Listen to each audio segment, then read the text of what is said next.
to another edition of Bluecoat Talks. I'm your host today. My name is Amy Henson.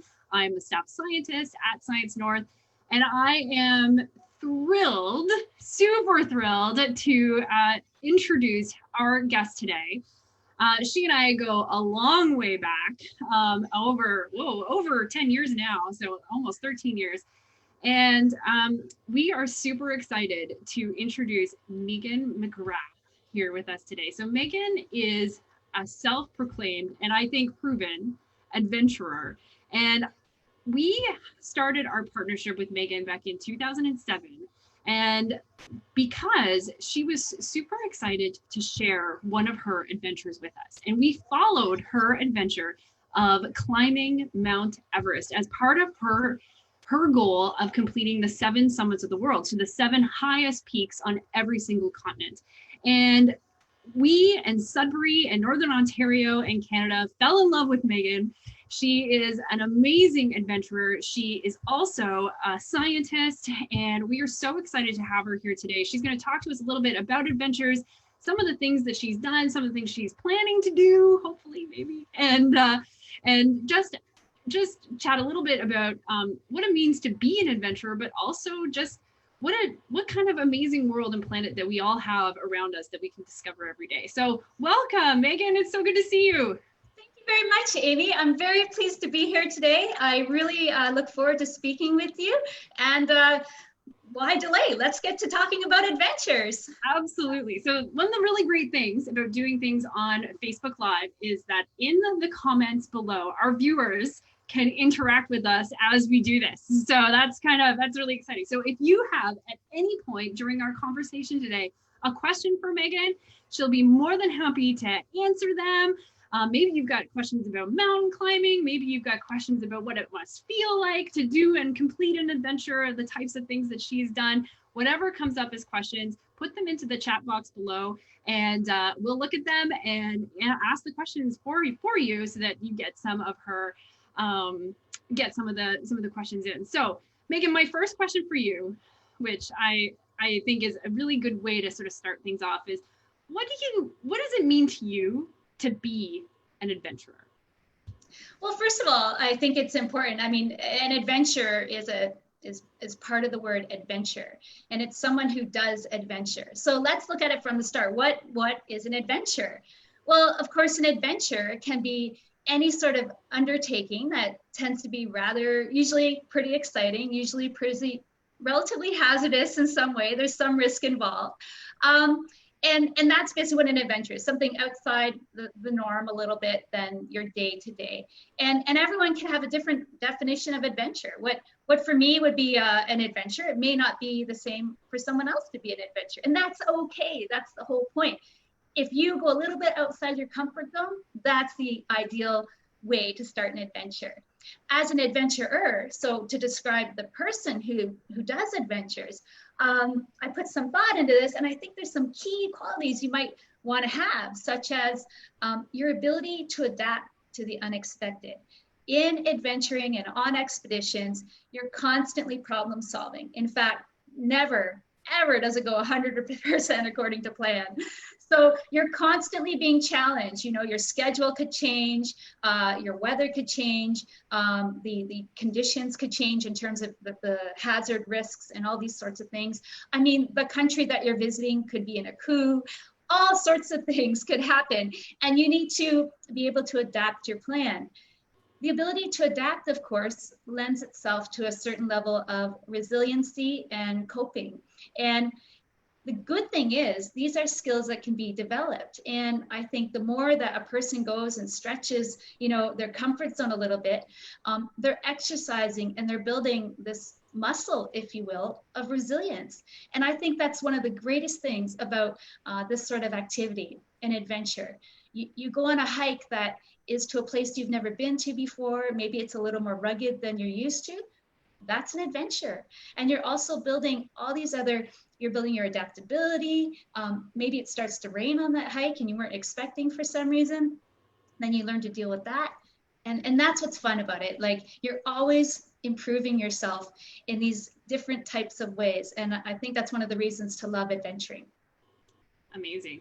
So one of the comments that we've gotten already is somebody actually was at Science North when you came back from Everest and watched your talk. And so I'd love to let's go back a little ways and let's talk a little bit about your quest to climb the world's 7 summits. So talk about why, like what inspired you to do that first of all, and then maybe some of the things that you loved about that particular adventure. Well, that's a great question, and thank you for answering. I think for me, first of all, the honest answer is I never set out from the get-go to climb the 7 summits. In fact, what happened was I had graduated university, and my boss came up to me one day and said, Megan, you have to use your vacation time. You're not allowed to save it. And I went, oh, okay. So I actually went to the travel agent because I had no idea where I wanted to go. In school, you might forget what your interests are because you're so focused on what your degree program is. And that's good. Of course you should be. But then when you rejoin the real world, you're like, wait, who am I really? So I went to the travel agent and we were chatting and she's like, where would you like to go? And I'm like, I have no idea. But on the back of the wall behind her, there was a picture of a mountain. And I remembered in that moment how much I'd been fascinated by mountains as a young girl, and how I pretended to be climbing mountains on the cliffs by all the swamps in Sudbury, and I'd be out in the bush and I would just hike from rock peak to rock peak in the bush. And I said to her, I'd like to climb a mountain. And of course I had no experience. So she suggested a mountain actually in South America. And a couple days, like literally 2 or 3 days before I was supposed to go, I injured myself and I could not climb that mountain. It turned out to be a blessing in disguise because as I had to go through physio, because it really did a lot of damage to my leg, I was still connected. She really captured my attention with going to high altitude on this mountain. And that's when I went to Kilimanjaro. And it was a really terrible experience. It hurt a lot. I messed up my water system. So, lots of learning to be had. I was wearing like Walmart and Kmart gear, which did the trick for that climb, but obviously I could do better. But when I got to the top of the mountain, as much physical discomfort I was in with this massive migraine and my belly was all over the place, I realized that this was a sport I wanted to pursue. So after that mountain on Kilimanjaro, I went on guided expeditions where I was probably one of the annoying clients because I would want to participate as much as I could in setting up tents and getting water and learning how to climb a mountain fully, not just be dragged up the mountain, but be part of the experience. So for a few years after that, I embarked on all these different climbs that happened to take me to all these different continents, to the point where on Antarctica, a nice gentleman pulled me aside on New Year's Eve one year when we were waiting, we're on the ice somewhere at base camp in Mount Vincent in Antarctica. And he says, Megan, do you know what you've done? And I'm like, no, because I'm always getting in trouble for stuff. He goes, no, you've climbed 5 of the 7 summits. And I go, oh yeah, but I mean, one is in Australia. It's really far and really expensive. And the other one is Mount Everest. How can I even consider doing that? Well, as fate would have it, I did manage to climb the mountain in Australia. And weirdly, I had this kind of inter-mountain experience where I found myself on Gasherbrum-2 in Pakistan, which is an 8,000 meter peak. And I did it guided, which meant I had the opportunity to learn how to climb an 8,000 meter peak before I went to Mount Everest. So that when I approached Science North and wanted to share this experience with you and all your visitors, you guys were on board. I had this experience, this wealth of experience at that point. And I think we were able together as a team to bring the experience of climbing Mount Everest to Science North and to all the people who were interested. And I think it was a great experience. That's amazing. And it's one of these things too, when going back and bringing that adventure to people, right, was an adventure in and of itself, because back in 2007, right, I was doing this thought, I couldn't believe it. There was no Instagram.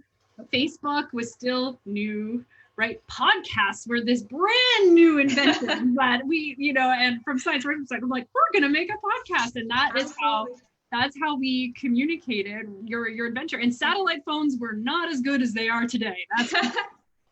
That So is so true. We were certainly on the forefront of expedition communications at that time.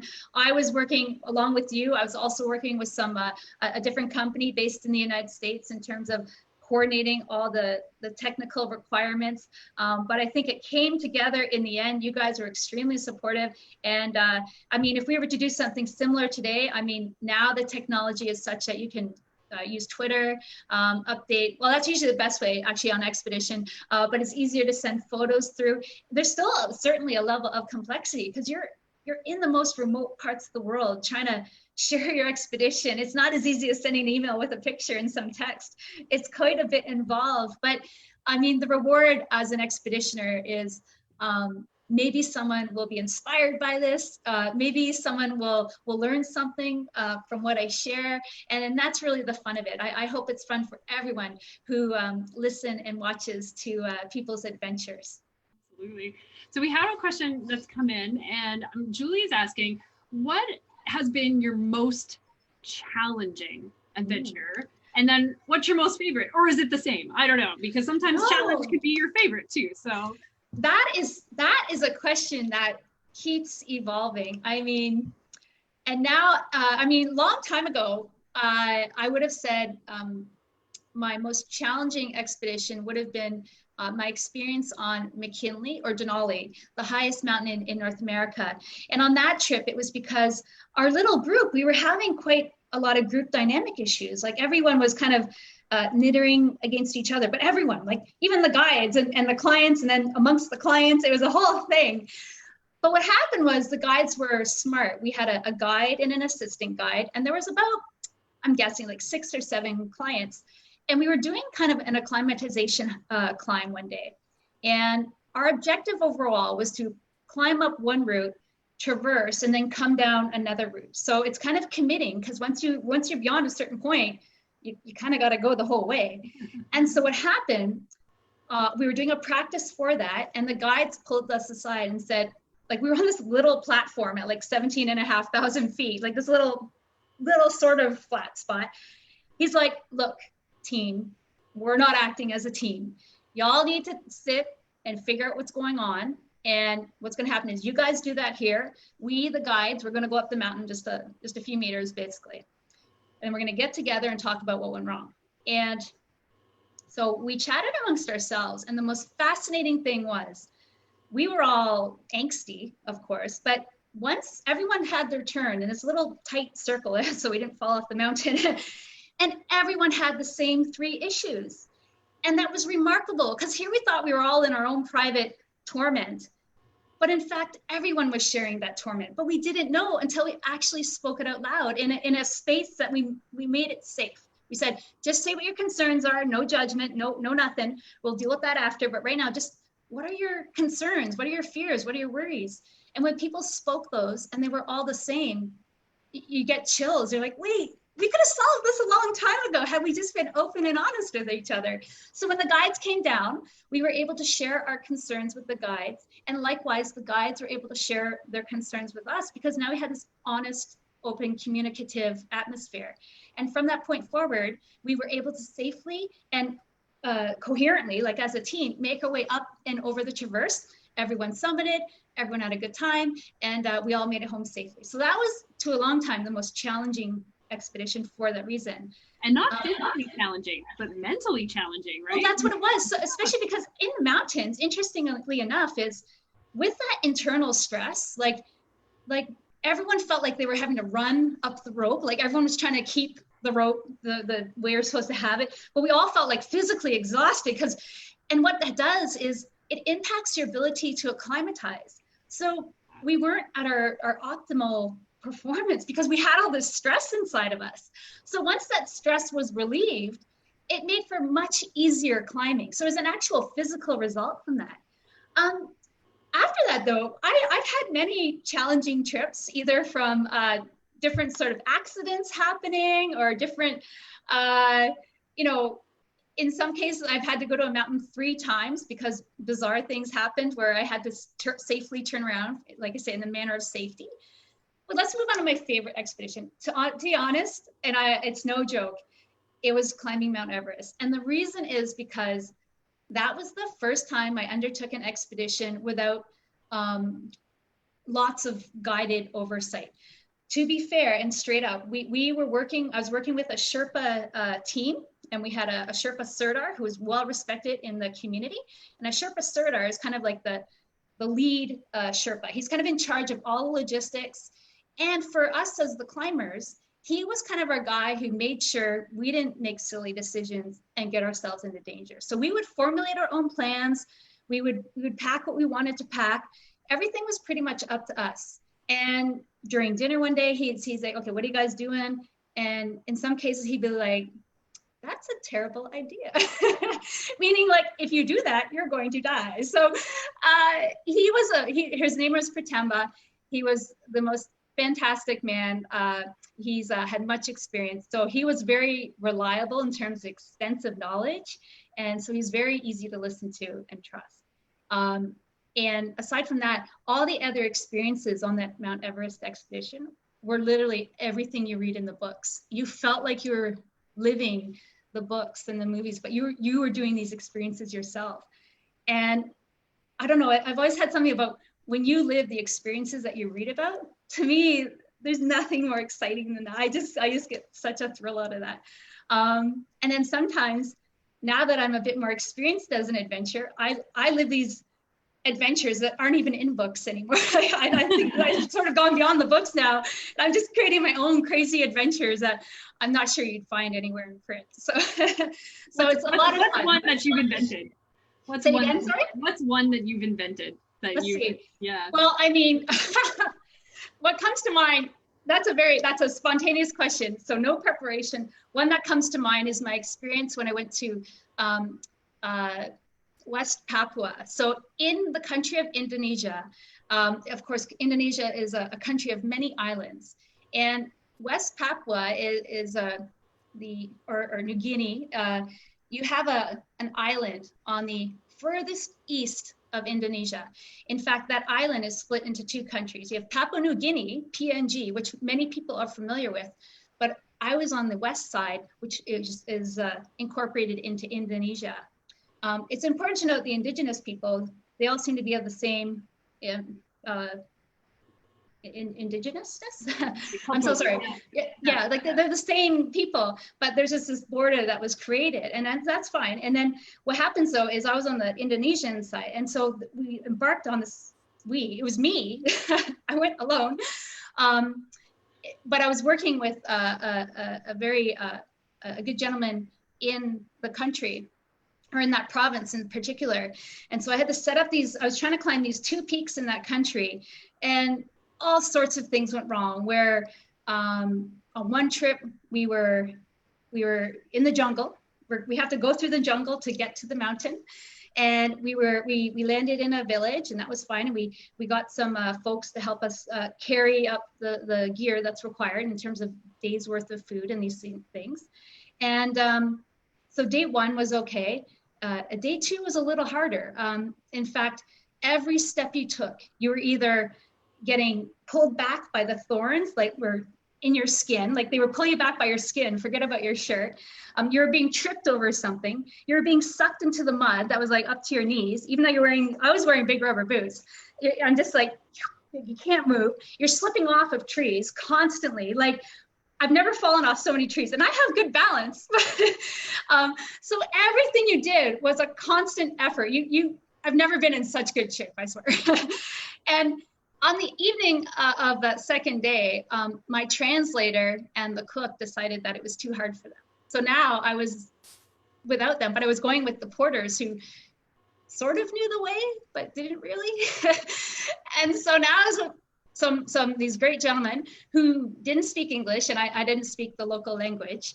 And we're going through this jungle, and it was raining. It's always raining. And we had to lessen some of the load because not all the food came up. So they captured a couple of like marmot creatures, like really, really quickly. Like they said, a snare? A snare, thank you. That's what I'm looking for. They set a couple of snares, and they caught these little critters like really fast. And so they cooked them on the fire. They went to, you have to prepare it. And when they went with the knife, it spurted its gross hot juice. It's really, So that was interesting. But needless to say, I mean, it goes on and on. And I'm not going to, that story is a long one because literally every day there was a new something going wrong on this trip. So that one, I always kind of joked that I was kind of creating my own National Geographic article, if you will. Like that would be a story that'd be funny to read because nothing really went right, but a lot of things did in the sense of the experience I gained, and just being in that type of environment was really interesting. And it's certainly a trip I want to do again in the future. But of course, it's a bit challenging due to all these different logistics. But it was certainly a challenging expedition, but a fun one with crazy, like I say, there's so many more aspects to that story, but I'll stop there because yeah. that was certainly, like, that is certainly one off the well-beaten path, right? Very good, yes. Absolutely. So it's interesting because at this time, right, you're not going to be traveling to Indonesia. Like, we're in sort of a holding pattern for travel and things like that, and so what's one of the biggest adventures you've done here in Canada, to give people an idea? And or is there one that you're dying to do in Canada? Well, thank you for that. Yeah, I mean, the one I'm dying to do in Canada actually is to climb Mount Logan. So in fact, I had a number of expeditions planned internationally for this spring onward. Of course, with the COVID, well, actually, and it started with the fires in Australia. I was going to do a few-day trip in Australia, but had to cancel on account of the fires. And then the COVID hit, and then that canceled my international plans that I had in Africa. So then I was trying to organize a Canadian trip to Logan, and of course that got canceled as well, as kind of everything kind of went quiet for a beat there. So Mount Logan is the Canadian trip that I would really like to do. Mount Logan, by the way, is Canada's highest mountain. It's in the Yukon. You fly in, you ski. It's a ski mountaineering expedition. You go to high altitude, around 21,000 feet. And then you ski back down and fly out. So it's a full-on proper expedition. They got a lot of snow up there. So that's one of the big challenges is the weather. I mean, the mountain could take only a few days to climb, but on account of getting feet of snow overnight potentially, which happened to me on Denali, so it's a very real phenomenon, you just got to plan the extra time. So that's on hold for a bit of time. And in the meantime, what I'm doing is I'm actually finding local adventures. In fact, in August, I'll be taking a week or so, and there's a trail just south of Elliott Lake, and I'm gonna take my cousin, and I got coordinates, and I'm doing all the research I can online. I've never been to this area in particular, though having been to Killarney just last year, that the terrain will be similar, maybe not the exact same, but similar. So I have that expectation. And so we're gonna kind of bushwhack and make our way along this trail. And it's typically it's a point-to-point trail, but we only have one car. So we're gonna go out and then come back. So double, but when you go one way, it looks different coming back the other way, right? So so that's my next little hike. It's more for exercise, making sure skills are still tight. And I think one of the big things that we can lose is our mental game, the headspace for these sorts of things. You don't want to get too comfortable, I guess is what you're saying. So I think every few months we should challenge ourselves to go outside that comfort zone a little bit. So this is my challenge to do that. But otherwise, I'm just seeing what it's like to travel from region to region within Canada, because as you know, there are certain areas that are off limits right now. So I'm literally starting very locally, like just outside Sudbury. So I was gonna go up the highway, be home, and have this adventure. And yeah, and we're even gonna make a day trip in Killarney on Silver Peak even. So we're really trying to make the most of the great wilderness that we have even locally, which there's so much of. So why not take advantage of it? Now I'm just gonna I'm gonna make you blush a little bit here, because this is, so for those of you who might be familiar with the La Cloche Trail at Killarney Provincial Park, right? If you read up on the La Cloche Trail, the Ontario Parks recommends that you complete this trail within 7 to 10 days. It's a 7 to 10 day trail. So if you're really good, you could probably get it done in 7 days, but expect to sort of hit that 8, 9, 10 day kind of mark. So last year, Meagan and I met and she had just finished this trail. And I was like, she's like, oh, I just came back from the Close Trail. She's like, yeah, you know, there weren't a lot of campsites and things like that open. So I just finished it in 4 days. So a trail that normally most people would take 8 or 9 days to complete, Meagan finishes it in 4. Now you were doing that in the dark though, right? Well, so what happened was I happened just for the moment to be based in Toronto. I woke up one morning, I'm like, I can't stand this concrete anymore. I literally popped up out of bed and went, I need trees, I need lakes, I need home. And so I was very fortunate to find these campsites that were pretty distance far apart from each other, like you said. So the trip was going to be 4 days, whether I wanted it to be or not. And it just worked out really well that it was. And so, yeah, I mean, these were just over 20 kilometers a day, which of course is really nothing when you're walking on the sidewalk, no problem. However, you know, you got all your gear, you're the one carrying all your gear, and so tent, sleep bag, all that good stuff, and couple of safety items, you know, and it made it happen. But it's very hilly, like it's the Lacrosse Trail. I can't recommend enough. I think anyone from Northern Ontario who'd love that type of experience and challenge, that's a great place to start. And like you said, and you can do it. I probably advanced folks may want to do it in the 4 days. I don't want to, because it is a challenge, to be fair, and they're long days and you have to be really on your game, and the weather conditions, there's some rocks, so it could be a little slippery, so you got to account for that. But I had it in me to I was hungry. I was so hungry for a challenge. I really needed it. I really needed the exercise. Like I was craving difficulty physically, and then also just mentally. It'd been some time since I had been on it'd been a few months really since I'd been on an adventure, and that seemed to fit the bill. And I guess that goes, I'll just circle back to a bigger point, which is we are in COVID, and that's not the greatest for sure for anybody for any number of reasons, let's face it. But if adventuring and travel is one of your concerns, as it was mine, I can't reiterate enough how much the province of Ontario, particularly the Northern Ontario, has to offer. And there's a lot of websites with varying degrees of trail difficulty and length, so like day trips or even a couple hours to longer trips that are a few days. And it's got a whole gambit. And that's where I'm finding my solace right now in the COVID. And I'm getting challenged physically with the exercise, and mentally, I just kind of shrink things to make it a little bit harder. And it's filling the hole until we can head back to the bigger mountains of the Himalaya or whatnot. So we've had another question come in from Danielle, and Danielle's asking, what's the biggest lesson that you learned on a trip somewhere? Every trip, I seem to learn something new about myself or some aspect of the world writ large. But I think I can summarize that in the biggest lesson I learned is that I'm always learning. I mean, and I know that I can always become almost like a better person, if you will. When I travel to some countries, we see on the news some pretty terrible things, but then you go there and you interact with the people and the culture, and it's not to say bad things don't happen. Of course, they happen all over.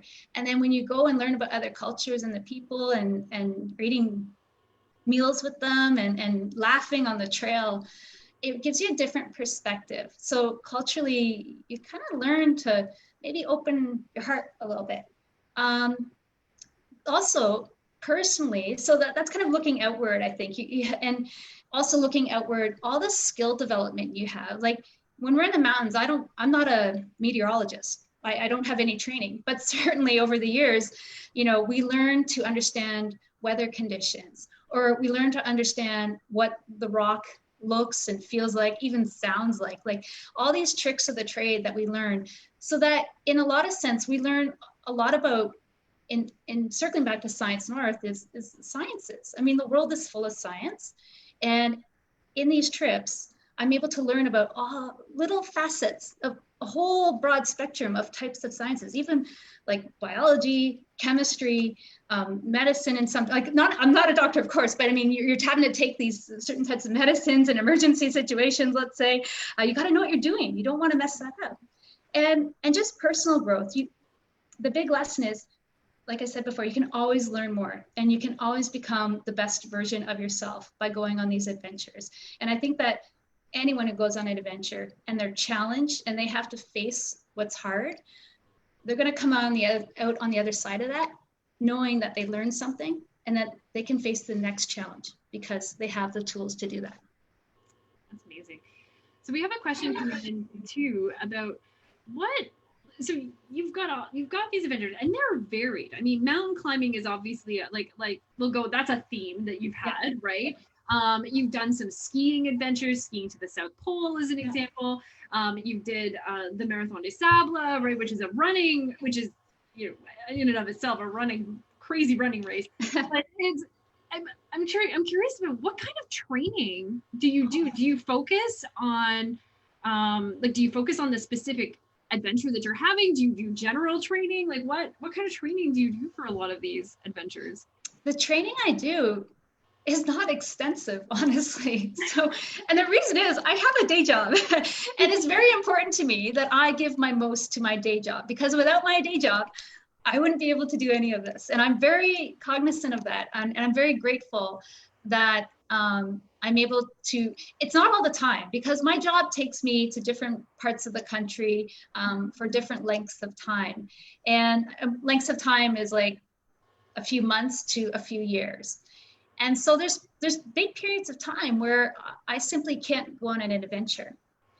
That's not to say, though, that I don't try to maintain a decent level of health in terms of physical fitness and just my diet and lifestyle.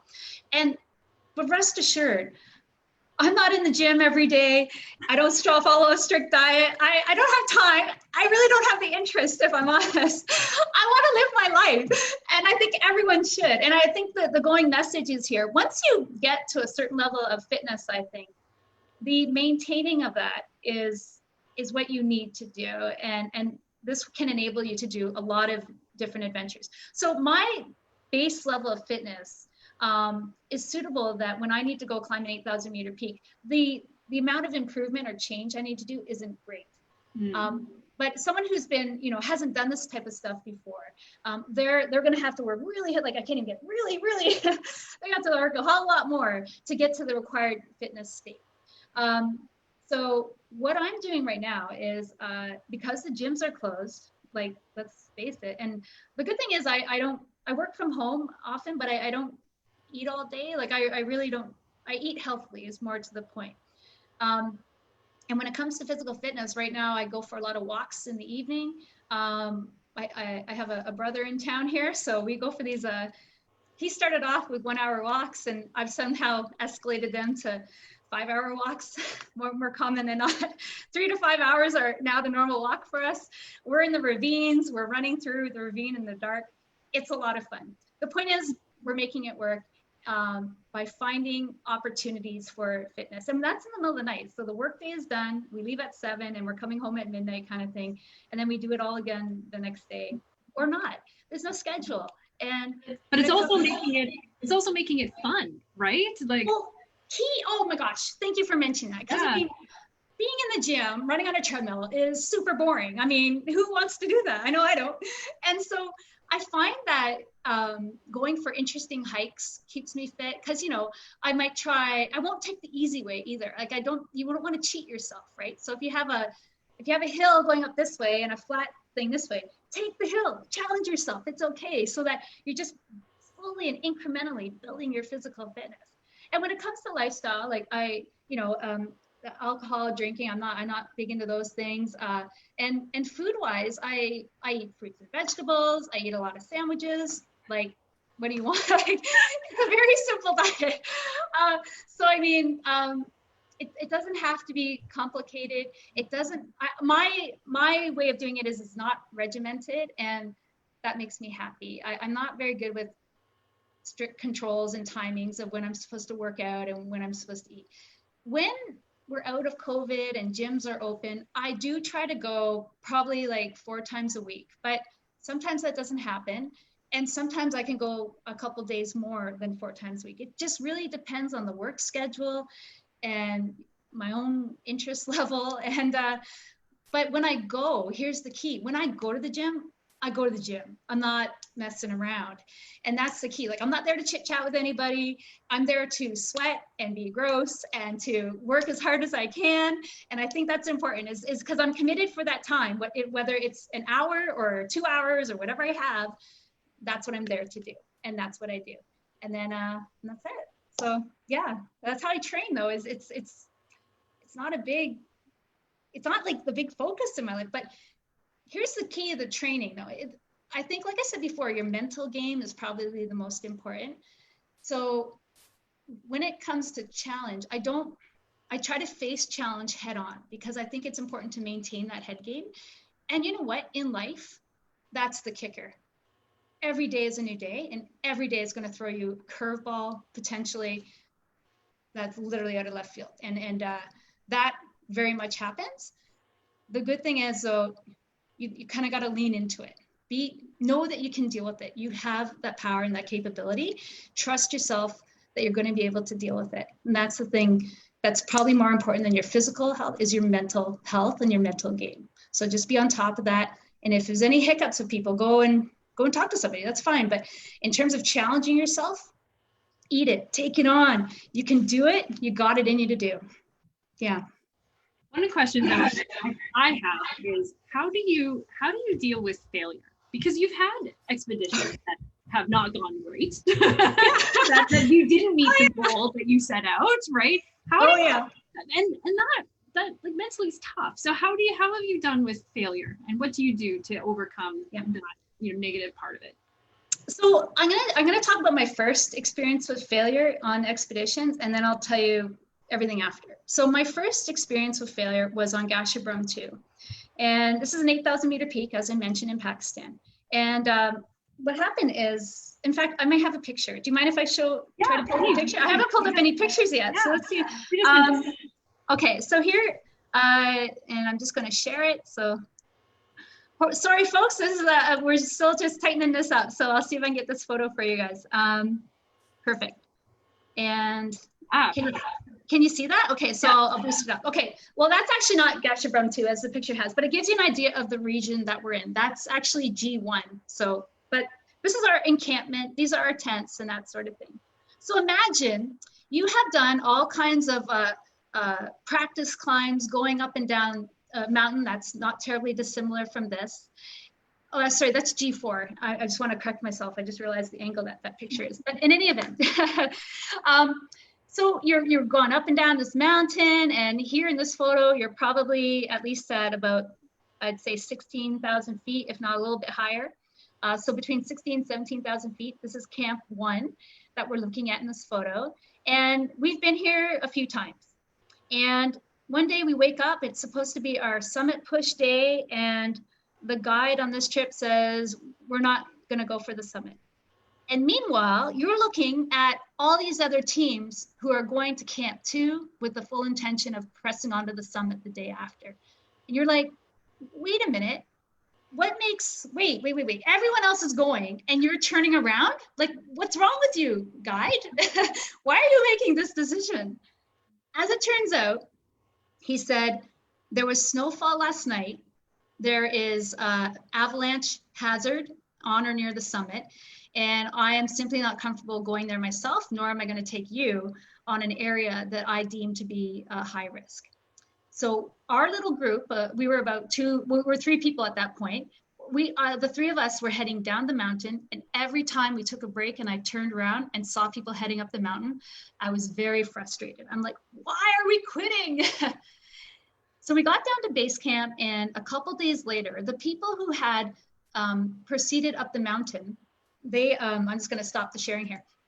The people that had proceeded up the mountain, they started to make their way back down to base camp. And one of the people who had summited, he was part of our base camp logistics. So he shared our kitchen tent with us.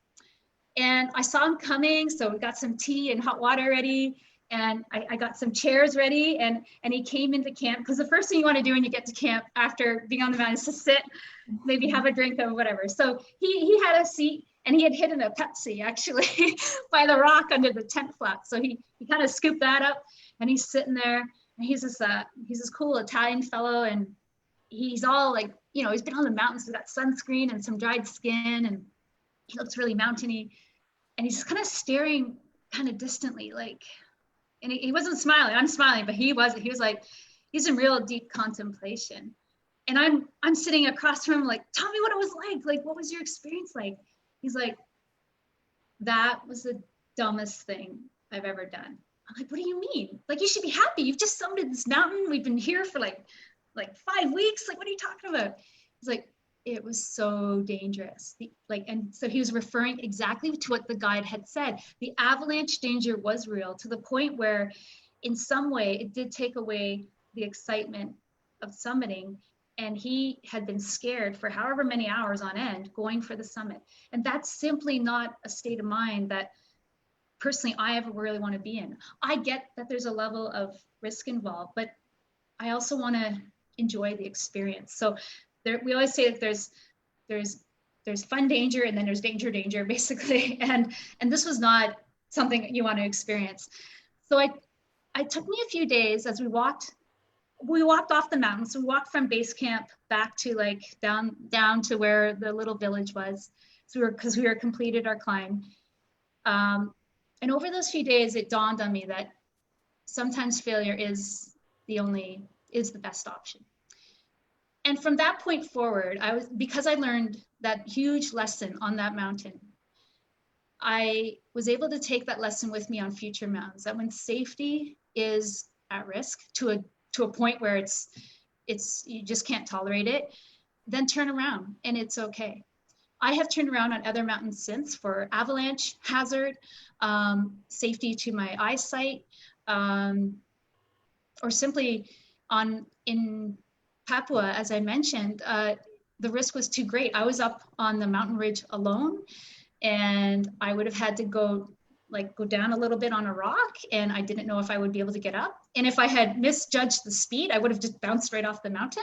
I'm like, nope, I've met as far as I can go safely on this climb, and that will be that. And all you can do is take what you've done. Take that as your accomplishment in getting home safely, and take everything you've learned along the way, and know that you're coming home in one piece. You're coming back to your family, and that you have probably learned something along the way. So the trip is never a complete waste.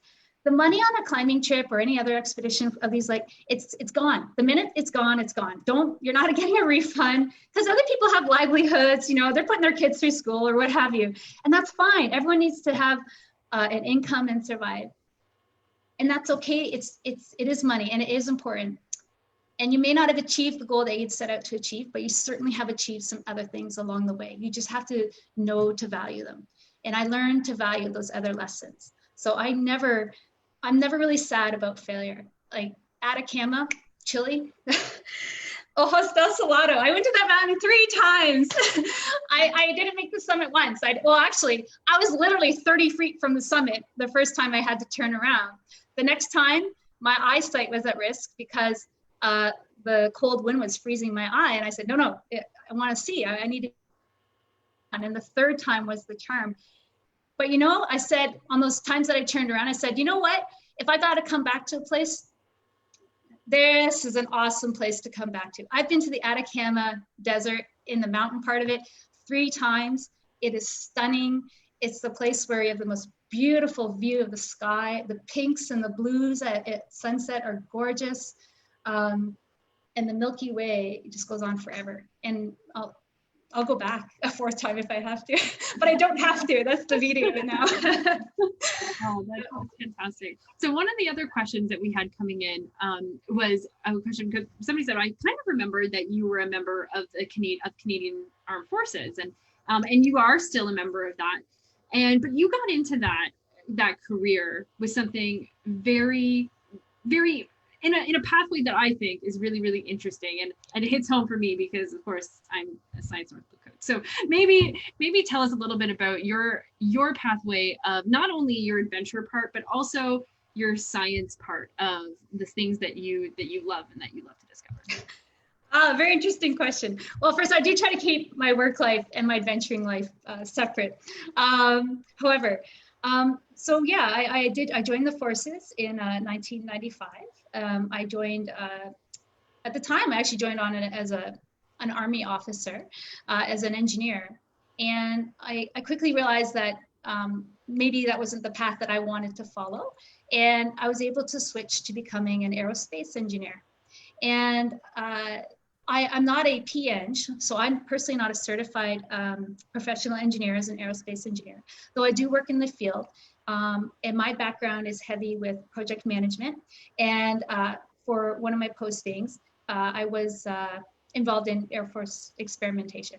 And that's probably what you're referring to. And it was a fantastic job, because applying the scientific method day to day is always fun.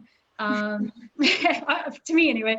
I just love the order of how things should go. And if it doesn't go, at least you have that's a beauty, I think, of project management and expedition management. They're very similar, and you can throw in the scientific method there. Like, there's a structure so that when things go off the rails, you can just revert, you can figure out where it fits in the structure and work at that as your baseline. Mm-hmm. So yeah, I am an aerospace engineer, and I've had a very exciting career, and it's taken me all throughout Canada, and I have no regrets whatsoever. It's been very exciting. That's amazing.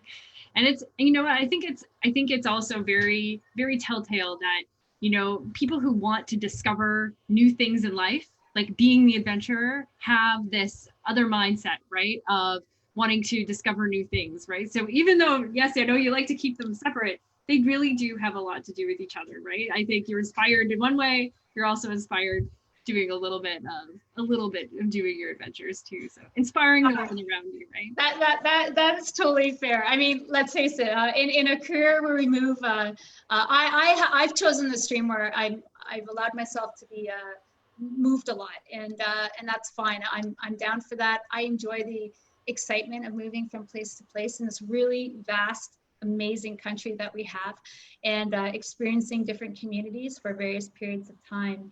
And so that interest in, like, I don't want to settle into one thing. I want to explore new places. I want to explore different communities.